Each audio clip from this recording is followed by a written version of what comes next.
Thank you so much for tuning in. We've got a great show in store for you. We're taking you behind the scenes of the Las Vegas Symphony Orchestra. We're talking to background vocalists and folks that you really want to hear from. So stick around. You don't want to miss it. Well, hello everyone, I'm Faven Kay and you're watching LVSO Live in Las Vegas. Today we have the pleasure of sitting down with Miss Tai Lewis, recording artist and one of the background vocalists for the LVSO shows. So happy to have you here with us today. So happy to be here. So excited to be here. And we were just talking a few minutes ago, first time in a while, you're not in sweats, huh? Yeah, not in sweats. Yes, indeed. I literally have been in sweats for 6 months. Yeah. Okay. I mean, it's been really difficult, you know, with everything happening and just the ultimate stoppage of live performances altogether. You know, I haven't been on stage for a very long time. So just even doing this, not in sweats, see, look at me.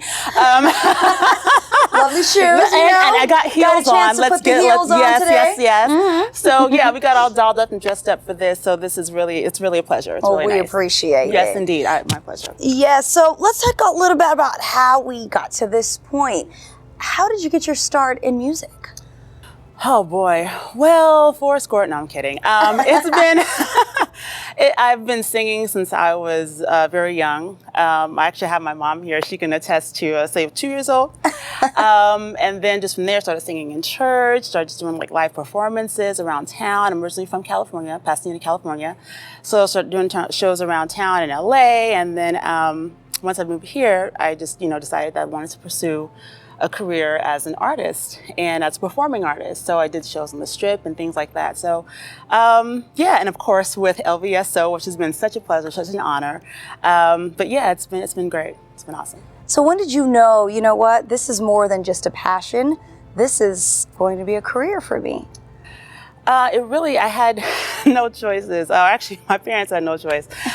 They couldn't shut me up. I knew from a very early age that I wanted to be on stage. I mean, literally just in front of the TV, doing, trying to learn choreography, trying to learn songs, and like I was 3-4 years old trying to do this, and I didn't know why. I just knew I loved it. And when I put that energy on stage, it was magic. And I feel very comfortable on stage. So it's almost like a second home, And as I, kind of progressed and started to hone my skill as far as like vocally and technical and all that kind of thing, it's just been something that's undeniable. And I've tried to kind of I don't want to say run away from it, but I say, maybe I'll just slow down on that. And it always comes back to haunt me like, hey, nope. There's a show, there's a show and I can't turn it down. It's like an offer I can't refuse. So it's just something that is forever with me. And yeah, it's just a part of me, yeah. And so for someone like you who is, vocally trained, what do you think about, some of the artists these days that don't necessarily have the vocals that you have, but seem to be having a start, getting some stardom? I'll be the first one to say, I'll see some entertainers and I'm like, they don't really have a voice. They might have the look, but they don't really have the voice. And here's someone like you that has really put so much into the craft. Right. And it... no, I completely understand what you're saying. I've been in the industry for a long time, and I've seen a lot of different things, a lot of different artists. And as an artist myself, I, first of all, have to respect anyone who's able to get up the nerve, the gumption to put themselves together and really display what it is they feel is their talent, okay? So let me just start by saying that. Humble. Now. That's a humble answer. Yes. I'm running for office. No, I'm kidding. But, so like I said, I'm an artist, so I have compassion for those who want to get up there and do it. Like I've had friends who, want to get up there, will go to karaoke and they're doing their thing, they're singing their song. But it's definitely quite another thing. I think my biggest complaint, to what you're saying is that they, some artists today, they put a lot of effort into the exterior. And it's more about, me growing up, I was just from the school of, you got to do the homework. You gotta practice. You have to, make sure you practice, make sure your stage presence is not just the stage, and make sure that you're making sure your vocals match your presence and that it's all one and the same. So that's how I grew up. And there's a lot of artists out there that are still doing that. Like, for instance, one of my favorite artists, well, me growing up, she's no longer with us, but Whitney Houston. I felt that she was just the epitome of that, with all the class and poise, and of course had the vocal and the presence to back it up. Another one I can think of, obviously, of course, is Beyonce. Much respect to her. Oh yeah. And so many, and the beauty about her is that she has transitioned, you know, and really grown with the time. So, you know, all the young kids now can still identify with her, but she never lacks in vocals, and her presence is always there. So I think with anyone who's trying to develop and get themselves together as an artist, they need to go back to the old school and really figure out, you know, as far as the vocal and technique of it, start there, and then everything else will come together, you know, so. Yeah. I love that. Yeah. I love that. Yeah. And so how has your experience been working with LVSO? It's been amazing and such an honor. It's actually, Shay and I, we actually go back, because I, of course, sing with the Elvis Presley tribute. And it's so funny, you know, just the way we met and how he approached me. And he was like, yeah, I would like you to sing background and all this stuff. And I was like, yeah, great. And actually, from that meeting, I did not know what I was really getting myself into. We went to the rehearsals, and it was just us, you know, the background singers and the conductor and himself. But once we got in front of the orchestra, oh my gosh, quite a different experience. It's grandiose, it's tremendous, it's big. And then of course you pair that with just the amazing music itself. You know, you really get to experience the strings and all the different instrumentation and horns, and the percussion is really on it, you know, so it's a really vibrant experience, you know, that's just brought up that much more with the orchestra. So it's amazing. It's been a great experience. Great experience. And so, you know, not only are you a part of Shay's show, but you also do some background vocals for the Motown show. That is correct. And yes. so let's talk about the difference between, you know, performing for both of those. One features this huge orchestra and these loud sounds, while the other is a little bit more toned down. How are you able to, you know, kind of adjust your voice to both settings? Yes. You know, it is definitely an adjustment. I find that with one of the shows, with the Motown show, well, actually both shows, they have the orchestra, and with the smaller setting, I feel like you just kind of have to pair yourself at that level. You know, like say for instance, like if I was with the quartet or something like that, a little bit of a smaller band, it would just be something a little more loungy and laid back and that. But once you pair a Motown music with the Elvis music and then the orchestra, that is just a whole nother level altogether. Like once again, I said, with just the exaggeration of the strings and all that beautiful, those chords and those progressions that come with the Motown show and all of that. So I wouldn't necessarily say it's a challenge, but it's definitely a rise to the occasion type of moment. You know, you have to make sure that your vocals are pairing with the orchestra and not being drowned out. You know, you have to make sure that you're, you know, as far as technique goes, you have to project and all this other stuff. So it's definitely like a rise to the occasion type moment. And you definitely want to do that because everything is just so big and grandiose. And you're like, yeah, okay, so let's give everything, you know. So I think that's the difference as opposed to singing with a band that's maybe not quite as, you know, just a band, you know, like a 4-piece band. You're a little more subdued, but with an orchestra, you're there to give all of it. So yeah, it's definitely. And so how are you even keeping, you know, your voice sharp during a time where you're not performing live? Yes.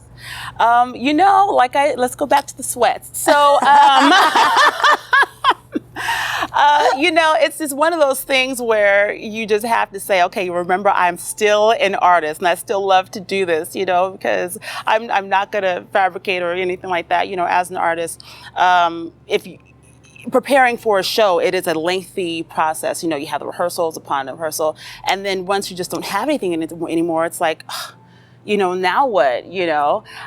So I've had to actively remember and engage in vocal practice and performance and rehearsing and just making sure, like, I'll go over steps and things for some other things I'm involved with, and just kind of make sure that I'm still keeping my chops up, because it's important, because we will come out on the other side of this. Absolutely. There will be a time where we're back on stage and we're back with the audience and we're right there. So we have to be prepared. And I know for sure I want to be prepared.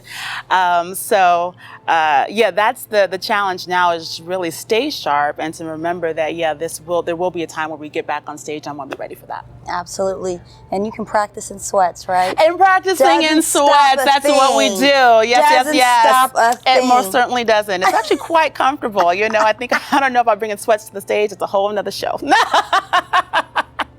And so for you, not only are you a live performer, doing background vocals with LVSO, but you are a recording artist. Yes. So do you have a preference? I most certainly do. Okay. And I will say, hands down, live performance. In the studio, you are in a controlled setting. You go in there, you have your headphones on, and it's much more introverted. Naturally, I'm an extrovert, so I find that more challenging. I'm just kind of in, I have to really hone in and find inspiration from something that's in the track or something like that, a little more. But when I'm live, I get feedback from the audience, and then, someone will start, they'll hit a riff, and I'm just like, oh, I feel that, and it's really just about the feeling that is, that's being brought on stage. So hands down, live performance is where it's at for me. And I'm sure, obviously being able to connect with your fans and the audience is most certainly connecting with the fans, connecting with the audience, getting their feedback. I can literally say, how you guys feeling? Yeah, we're feeling good. And, you just don't get that from the studio. You have to kind of imagine, because I feel like even in the studio, you have to provide that live element, even though it's not a live recording, but you want to still get that presence. And that's kind of where the work comes in, as for me, as far as a recording artist. But, when you're live, it's just already there. You walk on stage and that energy is there, ready for you to just serve it up and dish it out. And the love is, it's reciprocated, and you can feel that and receive it and give it back. So it's a hands down, it's the best experience, as that an artist for me that I can give. Yeah. If you could give our audience a 30-second message, what would you want them to know about you in 30 seconds? Well, I'm still here. I haven't gone anywhere. We're like all the other artists, or most artists, we're out of the limelight. But yes, we are still here and active and just ready and still preparing and ready and waiting and so willing to come back and be back on stage and just do what we love, what I love. This has been, of course, trying for, I'm not saying me personally, it has been trying for me, but I know it's been trying for everyone on some level. As far as performance, it's definitely hit me in a hard place, because live performance and music in general is just, it's my heart, So what you'd want to know about me is that I love what I do. I love it so much. And the next time you come to see me, you will know how much I love it, because you'll be able to feel it, and I hope that I'll be able to feel the same from you too. Well, before we let you go, of course, we have to put the vocals, give them a little time, I know it's been a while since you've had we've got a mini audience here, not what you're used to. Yes. But we'd love to hear something that we could hear from you from one of the shows. All right, that sounds wonderful. Okay, let's see what I can pull out of my bag here. I was walking along, minding my business, when out of an orange-colored sky, flash, bam, alakazam, wonderful you came by. One look and I yelled timber, watch out for flying glass, 'cause the ceiling fell in and the bottom fell out. I went into a spin and I started to shout, I've been hit. This is it. This is it. I was walking along, minding my business, when love came and hit me in the eye. Flash, bam, alakazam, out of an orange-colored sky. Woo! Thank you. Oh, I can't wait for you to get back on the stage after that. Well, thank you you so much for joining us Thank you today. so much Love for learning having more me. about you. And like I Yes. said, we can't wait to see you back on stage. Can't wait to get back on stage. Thank you so much for having me. Thank you. You're welcome. Well, thanks for joining us today on LVSO Live here in Las Vegas. If you like what you see, go ahead and drop us a comment down below. Like, share, and subscribe to our channel, and we'll see you here next time.